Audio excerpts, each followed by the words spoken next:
Spiritual Alchemy, Stage 1, Negredo.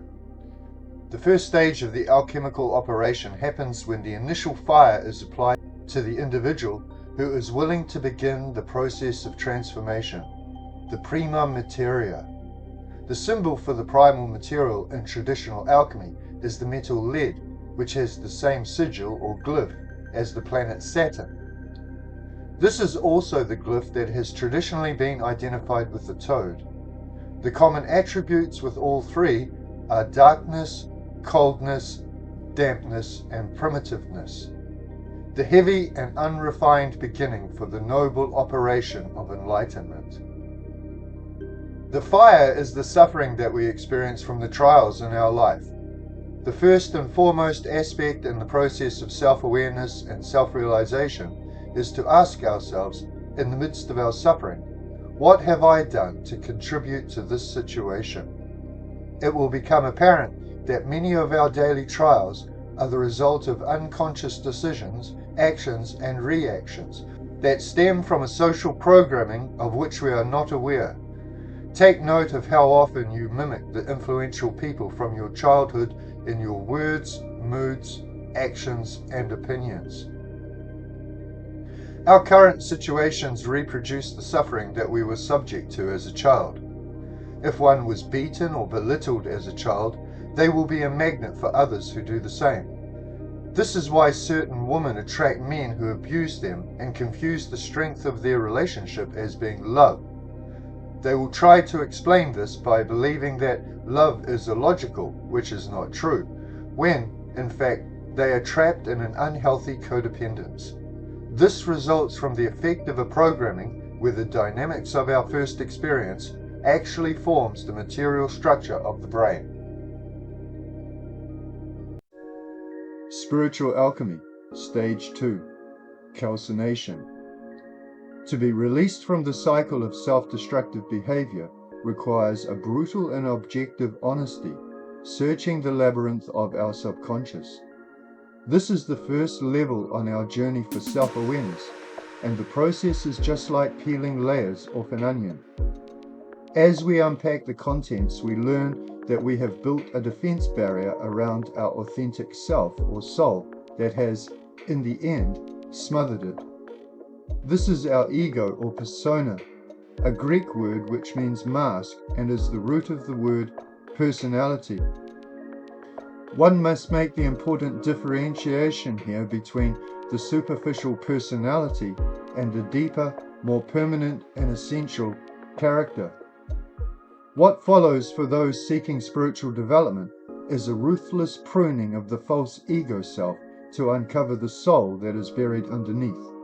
The hero's journey is sometimes symbolized in the dragon slayer motif, and the danger of the quest is not exaggerated in such a representation because the result will be a dramatic challenge and probably a total shattering of our entire worldview. Here begins the process of disidentification with almost every aspect of our former self. I am not this culture, job, family, and so on. Only the bravest and most noble can truly face their inner dragon without shrinking because, at this stage of the alchemical project, it means to stand alone.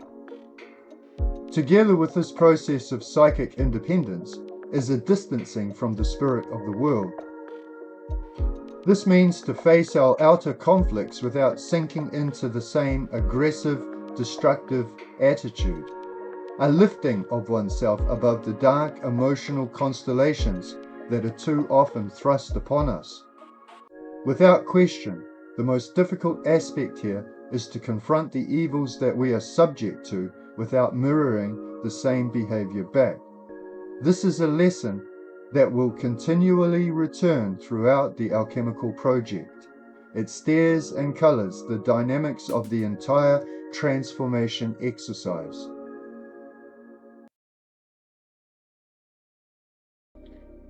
Spiritual Alchemy, Stage 3, Rebedo.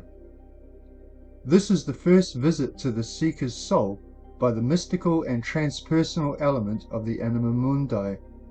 It is also a hint of the higher self that awaits to be brought to fruition as the conclusion of the transformation process.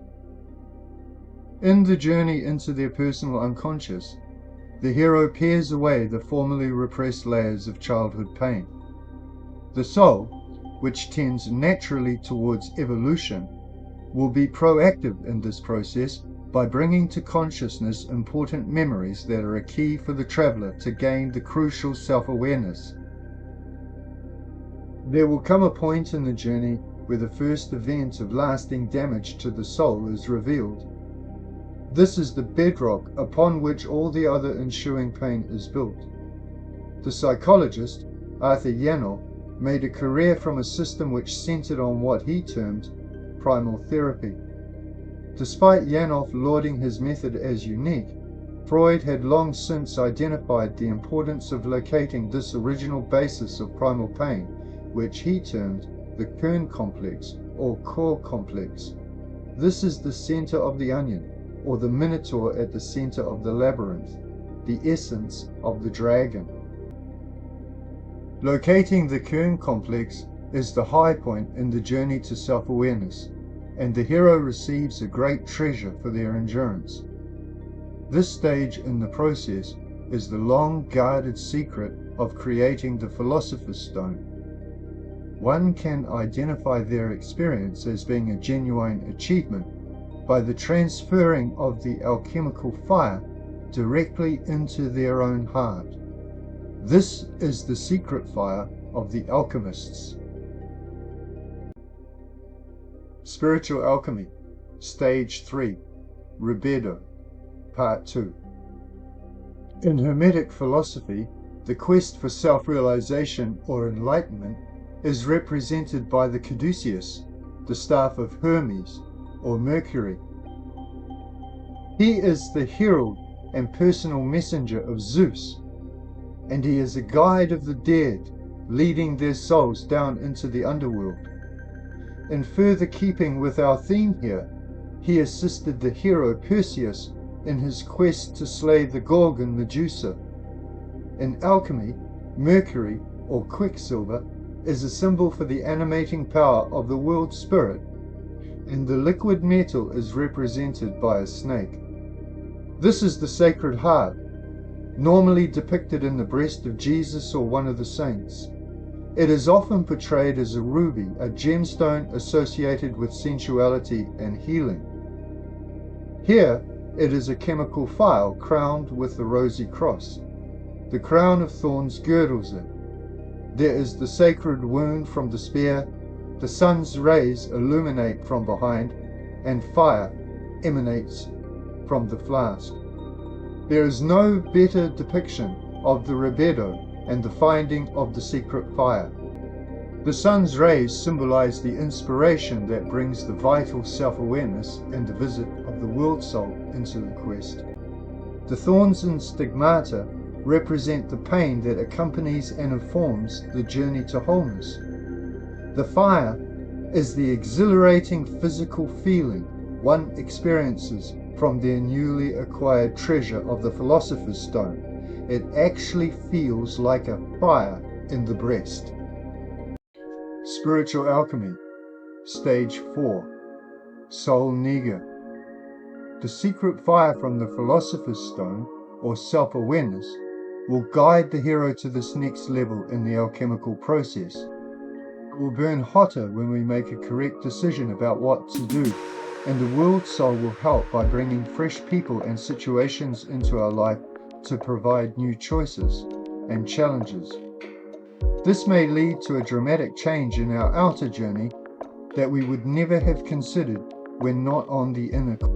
The enlightened state from the deeper level of self-awareness and the thrilling feeling of the burning in the heart may bring a complacency that the journey has ended, but be warned, this is merely the presage of the hardest level. If one thinks that enlightenment will bring a peace and security into the outer journey, the black sun experience will shatter that belief. Through the process of disidentification with their acculturation, the hero will long since have been a target for attack by the majority who are still subject to the programming. This is because the developing freedom of thought and lifestyle is a huge threat to those who cannot do the same. In the former stages, the hero modified their behavior to rise above conflict in rather normal scenarios, but the transformation process requires a much greater degree of modification. This means that the quester will be directed into extreme and graphically unjust situations in their outer world to embrace and to conquer. Many may arise at close quarters, continually confronted by betrayal, slander, and deceitful critical attack. The natural initial reaction is to fight the good fight with a holy war. This is the 1622 woodcut Soul Niger from Johann Daniel Milus's Philosophia Reformata. The sun and the moon in the top corners stress the symbolic import of the solar eclipse on which the hero stands. The two angels represent the individual soul and the world soul, acting together as agents to guide the process. Looking closer at Milus's woodcut, we notice that the closest companion that the hero has is a raven, who appears here as his familiar. The raven symbolizes the shadow component of the personal unconscious. This is the hidden part of us, which contains all of our unresolved pain and fears, as well as our unrealized potentials. It is the repository of all that is undeveloped in us and is the least attractive side of our psyche. For most people, it lies forever in the darkness of repression, and it becomes a terrifying psychological cancer that finds expression in the day-to-day conflicts that we encounter. Although it is never far from the dynamics of the quest, in the Soul Niger, the shadow is predominant because the true hero has stripped off the armor of their persona. This is why our quester appears here as a fleshless skeleton, naked for all the world to see. As a result, they become more vulnerable and a target of attack from the world, which leads to the final thrust of the ego before the transformation. This is the meaning of the eclipse on which our hero stands. The light of the imminent transmutation can still be clearly seen behind the darkness of the full moon which currently overshadows it. Spiritual Alchemy, Stage 4, Soul Niger, Part 2. This imagery ties closely to that of the werewolf, who is overcome when the moon, which is a symbol of the light of the night, reaches its fullest power, whereas the Negredo is St. John of the Cross's dark night of the mind. The Soul Niger is the dark night of the soul. At this fourth, pivotal stage of the process, the quester is imprisoned in the dynamics of the material world, and it will be in their nearest relationships that the most demanding situations will be presented. Our culture is full of representations showing the close relationship between pain and love. This is the meaning of the red rose as a symbol for love, the beautiful flower which is exquisite in its delicate form, but one must be very careful not to try and claim the prize too rashly because of the threat of the thorns. The red represents both sensuality and blood. Spiritual Alchemy, Stage 5, Separatio. While it is important for us to find full expression even for our darkest emotions, the holy war of the werewolf period will inevitably lead the seeker to realize that fighting fire with fire brings nothing more than a spiral of conflict. By not falling into the world's conflict, one is free to find a different inner dynamic to the situation. This stage, and the next, in spiritual alchemy, are the camel period of Nietzsche, who proclaimed the advent of the Übermensch. On the path to their higher development, the traveler will pass through the desert of the world, whereby the only sustenance comes from what is found within. This means to face and overcome our inner demons, and one should, in fact, be grateful to those who act as the catalysts for this process. This is not to say that actual demons do not exist, but it is clear that any outer demons are nourished by our own inner darkness. This concept is confirmed by the New Testament. In the case of the demon Legion, in the 5th chapter of Mark, The nature of the demoniac illness is described in Greek as archetypes pneuma, which means unpurged spirit. The Greek word katharsis is the root of our English word catharsis, which is a psychological process of an emotional purging with a commensurate healing abreaction. The Greek word pneuma, of course, means mind or soul, and so therefore the term that has been translated as unclean spirit means a person who has not gone through an emotional purging or healing.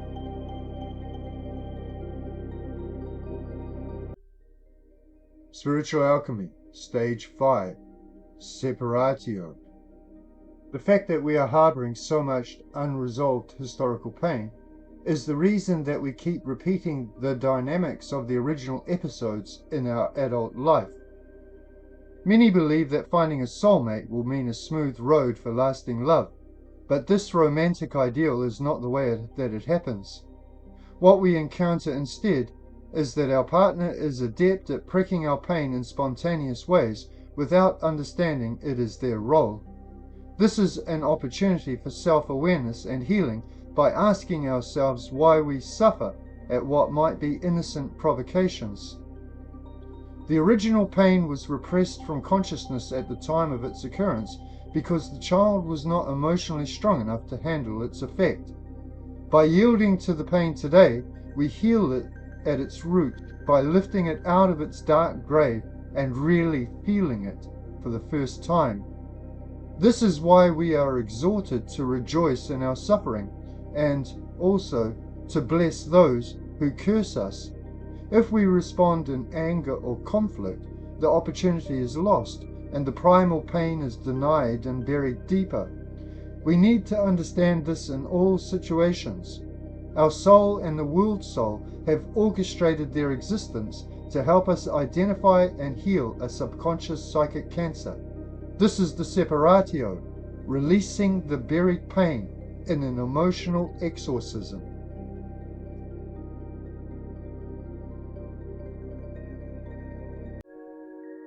Spiritual Alchemy, Stage 5, Separatio, Part 2. The psychological process of catharsis, as meaning an emotional healing, was a concept that was well known to the first century Greek-speaking audience of the New Testament. This is how they read the term archetypes pneuma, which is translated in our modern languages as an unclean spirit or demon. For example, Plato condemned drama in the Republic for arousing the passions and thereby undermining the state. However, Aristotle contended in his Poetics that drama may produce catharsis by purging the audience of pity and terror. This is one of the longest-standing debates in Western philosophy, reaching into the social sciences of the 20th century. Branislav Malinowski and his followers are in agreement with Aristotle, contending that the social function of ritual alleviates the anxieties for the participants. Fellow anthropologists Radcliffe Brown and Evans Pritchard answered that it was just as reasonable to assume that ritual creates emotional distress as it was to argue that it eases it. As with most bipartite debates, the answer lies in the dialectic middle ground between the two extremes. For the emotional constellation to bring successful healing, the subject must identify and embrace the subconscious source of the conscious experience. When we weep at a sad film and qualify this with thinking that we are showing sympathy for the story, we will experience no lasting catharsis. This can be repeated countless times, and there will be a connection to our pain, but no real release. We will regularly return for the next fix. We must acknowledge that the origin of the tears is our own wellspring of pain, which is projected onto an external hook. With the recognition of the true source of the experience and an honest embracing of the emotion, we truly own the process. Each fresh experience will bring a further purging. Spiritual Alchemy, Stage 6, Purificatio. The separation of the unpurged spirit is the preliminary procedure that prefaces the main purification process. After the emotional exorcism, the empty space in the inner life of the hero must be quickly filled, or it will rapidly return to darkness. This stage includes the most profound element in the mystery of being, with a new and deeper level of self-awareness for the quester, the discovery of the transpersonal nature of the higher self. The philosopher's stone generally in alchemy is self-awareness, and it is at this new, higher level that its most potent power is potentiated in the initiate. The Bible has an inherent mystery element which starts at the first verse. This is normally translated something like, "In the beginning God created the heavens and the earth." But the Hebrew is ambiguous, and according to Maimonides, one of the most influential and well-known rabbis, the text should read, "In the beginning the gods were created with the heavens and the earth." The word Elohim is used here for God, but Yahweh is the divine designation for the Creator God in Hebrew. This is a comprehensive reinforcement for Maimonides' alternative reading. Elohim is plural and is used to mean leaders, judges, demons, and angels, as well as gods. According to Philo of Alexandria, who was a well-known and influential rabbi contemporary to Jesus and Paul, the two creation counts in Genesis, that's at Genesis 1, 1 to 31, and Genesis 2, 4 to 25, are deliberate and refer to different events. The first is the divine archetypes that are made in preparation for the creation, and the second is the creation itself. This is what is meant by the injunction, "Let us make people in our image." And note that this is plural. Let us make people in our image. In the Greek of the New Testament and the Greek version of the Hebrew Bible, the Septuagint, the word for image is icon, which is the same word used by Plato to mean the divine forms or archetypes that exist in the heavenly realms. The concept that people are gods and co-creators in the universe with the high God is a thread that weaves its way through the occult understanding of every mystery tradition. What it means is that for each person there is an original divine form or archetype that was made at the beginning of time, and we are exhorted to tap into its power, our own personal guardian angel. This explains the situation in Genesis when God states that Adam and Eve have become as the gods when their eyes were opened with the knowledge of good and evil. The implication is that before eating the fruit, the primal pair did not know good. One cannot understand good without evil to mirror it into sharp relief. Given the pivotal role that suffering plays in the dynamics of alchemy, we can understand better why knowing both good and evil has led to the situation that people have become Elohim. It varies with each individual whether they reflect this divine potential as a demon or as an angel. Spiritual Alchemy, Stage 7, Hieros Gamos, Sacred Marriage. The tension of opposites between our higher self and our lower self provides the catalyst for metamorphosis throughout the alchemical transformation process. The victory of the soul is represented here by the symbol of the sacred marriage. At the initiation stage, the struggle between egocentric behavior and the soul is symbolized by the death of the dragon. This represents the overcoming of the external influences that color the individual's self-identification in their efforts to conform with the expectations of their cultural milieu.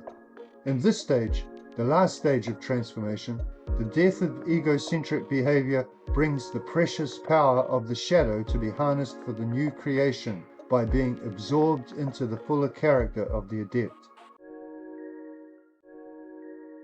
This is a typical symbol of the Hieros Gamos, depicting the opposites of male and female, as well as sun and moon. The chalice and snake point to the polarity that suffering plays in conjunction with the elixir of life, the hermetic power of the world soul.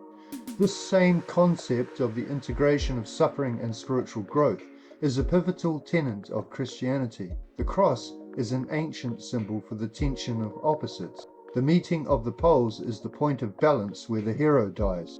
This is an example of the well-known rosy cross. What is salient here is the central feature of the rose, from whence its name. As stated, the rose is a famous symbol for love, which affirms the paradoxical aspect of inherent pain. The beautiful flower, which is exquisite in its delicate form, but one must be very careful not to try and claim the prize too rashly because of the threat of the thorns. The red represents both sensuality and blood.